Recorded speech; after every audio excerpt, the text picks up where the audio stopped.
Hello, my name is Keshwani. That's K-E-S-H-W-A-N-I, Keshwani. I have been solving math problems for GRE out of this book here, practicing to take the GRE general test, the 10th edition.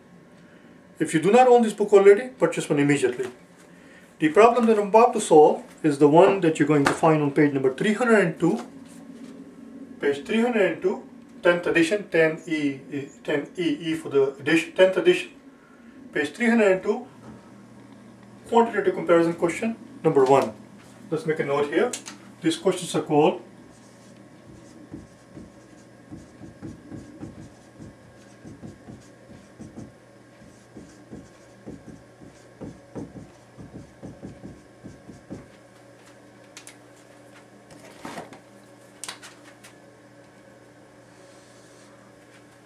these are not called quantitative computation, they are called quantitative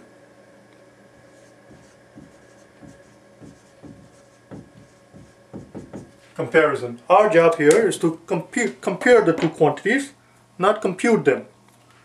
A lot of people forget that and they end up sitting there wasting a lot of time computing everything in the two columns, and that's not the point. The point is simply to compare the two quantities. For example, here in question number 1, the first column says the number of seconds in an hour. The number of seconds in an hour,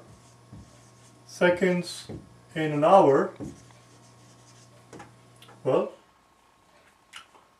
we know there are 60 minutes in 1 hour, and we know there are 60 seconds in 1 minute. So 6 times 6 is 36, and of course 2 zeros. Of course here I'm computing things because it's too simple. The second column we have number of days in 10 years. Number of days in 10 years. Well, we know that in 1 year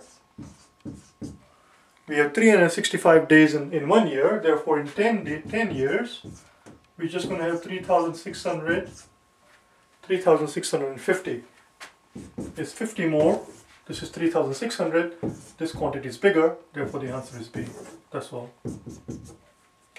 That's all. Very simple, very straightforward. Of course, it's very simple, very straightforward because it's number 1. On a scale of 1 to 15, there are 15 quantitative comparison questions here on this page. On a scale of 1 through 15, this was number 1, easiest one. Hardly anybody had problem with these questions. 88% of the people who took the exam got this question right. Let's take a look at number 2.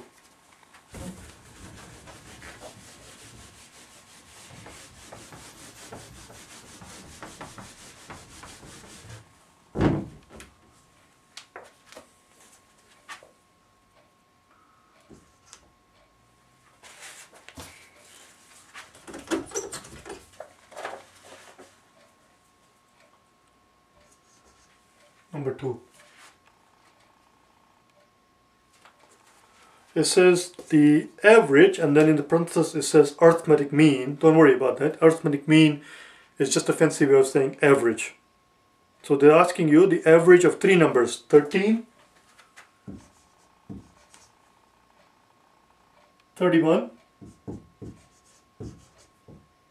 and 81. The average of these 3 numbers versus the average of 13, 30,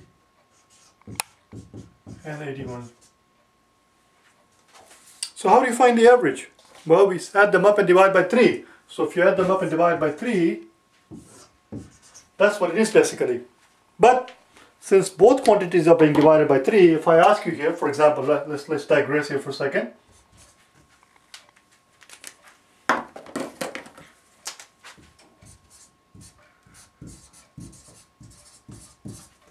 Digress means to go off a topic.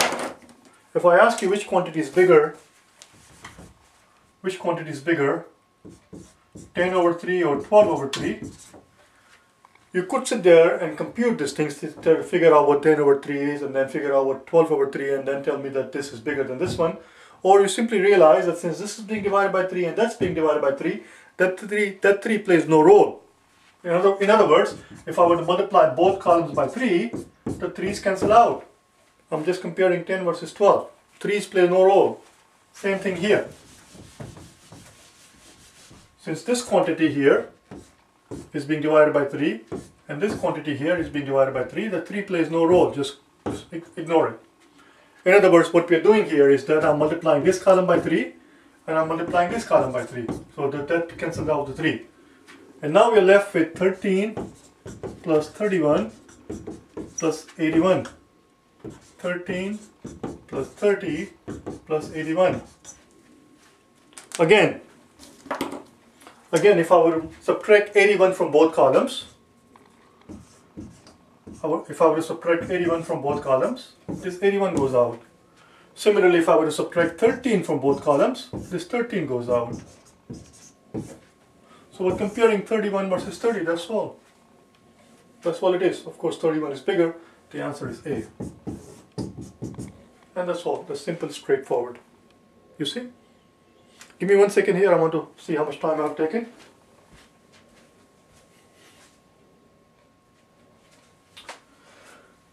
And that's all there was. Now I'm going to redo this problem one more time without doing all this mumbo jumbo. Okay? Let me erase this thing here.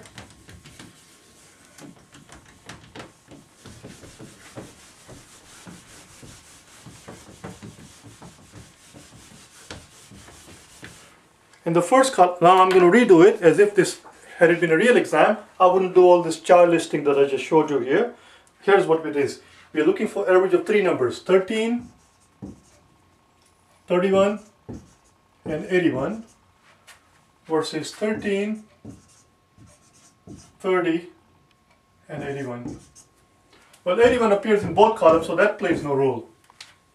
13 appears in both columns, so that plays no role. Of course, 31 is bigger than 30. That's it, we're done. That's how we do it in a real exam. That's all. Listen, I hope you found this helpful. If you wish to get hold of me for either personal private tutoring, face-to-face tutoring, or tutoring through Skype, through internet, or if you wish to purchase the solutions to these problems, I sell DVDs where you can buy the solutions to all these problems. You can go to my website at www.prep.gre.com and send me an email. Or you can go to KeshwaniPrep.com and send me an email. Tell me what it is that you need and I can help you out. I'll help you out as much as I can for your preparation of GMAT. In the next video, I will do number 3 and 4. Alright? Thanks.